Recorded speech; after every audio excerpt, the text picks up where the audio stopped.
जब भी आप अपनी रिपोर्ट्स बनाते हैं और अपनी फ़ाइल को किसी और मैनेजमेंट को देते हैं या क्लाइंट को आप देते हैं उसको चेक करने के लिए, तो उसको जो है वो अपने सिस्टम से उन फाइल्स को दोबारा रिकनेक्ट करना पड़ता है, स्पेशली जब आप ऑफलाइन काम कर रहे होते हैं। तो जिस तरह से हम सीएसवीज़ पे काम कर रहे हैं और फॉर इंस्टेंस मेरी फ़ाइल जो है वो आप कभी इन फ्यूचर यूज़ करते हैं, तो आपको अपने सिस्टम में जो फाइल्स मौजूद हैं सीएसवी फाइल, उससे इसको कनेक्ट करना पड़ेगा। तो डेटा सोर्स सेटिंग को हम किस तरह से चेंज करते हैं, आइए स्क्रीन पे देखते हैं। तो हमारे पास जो है वो पावर क्यूरी के ऑप्शन में होम टैब के अंदर डेटा सोर्स सेटिंग का ऑप्शन दिया हुआ है।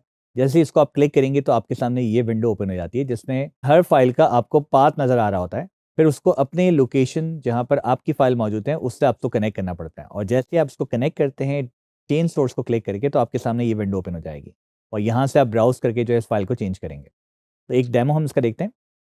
तो हम ट्रांसफॉर्म डेटा पे जा रहे हैं।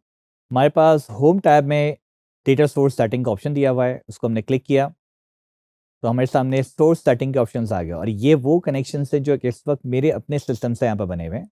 सपोज हम कैलेंडर का जो है वो सोर्स चेंज करना चाहते हैं, तो एक तरीका तो ये है कि आप उसको क्लिक करेंगे और नीचे चेंज सोर्स पे क्लिक कर देंगे। दूसरा तरीका ये है कि इसी पे आप राइट क्लिक करें और चेंज सोर्स पे क्लिक कर दें। अगेन आप ब्राउज़ करेंगे और जहाँ पर भी आपके सिस्टम में फाइल्स मौजूद हैं, जिस लोकेशन पे वहाँ पर जाके आप कैलेंडर से उसको कनेक्ट करेंगे।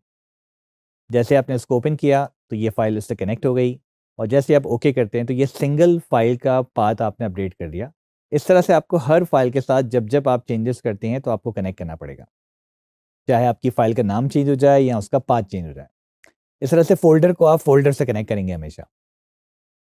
जैसे आप इसको कनेक्ट कर लेते हैं तो उसको आप क्लोज करते हैं और एक बार आपको रिफ्रेश ऑल करना पड़ता है। अगर सब जगह पर डेटा बिल्कुल सही आ रहा है इसका मतलब आपने कनेक्टिविटी बिल्कुल सही की है।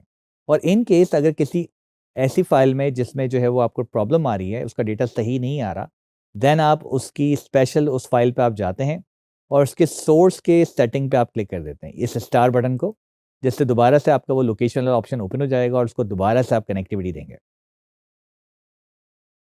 याद रखिएगा जब भी आपने कुछ चीज़ ऐसी की है जो कि पीछे जाके की है, स्पेशली ये, तो आपको हमेशा लास्ट स्टेप पे क्लिक करना ज़रूरी है। जब आप कनेक्टिविटी कर चुके हैं तो आप जो है वो क्लोज़ एंड अप्लाई कर सकते हैं। जैसे आप क्लोज़ एंड अप्लाई करेंगे तो सारा डेटा यहाँ पर लोड हो जाएगा और आपका डेटा बिल्कुल सही देखना शुरू हो जाएगा। एक बेस्ट प्रैक्टिस को यूज़ करते हुए आप एक बार यहाँ से रिपोर्ट रिफ्रेश को भी क्लिक कर दें, ताकि अगर कहीं पर भी जो है वो यहाँ पर एरर आ रहा हो तो आपको यहाँ पता चल जाएगा। फाइल को हम सेव कर देते हैं।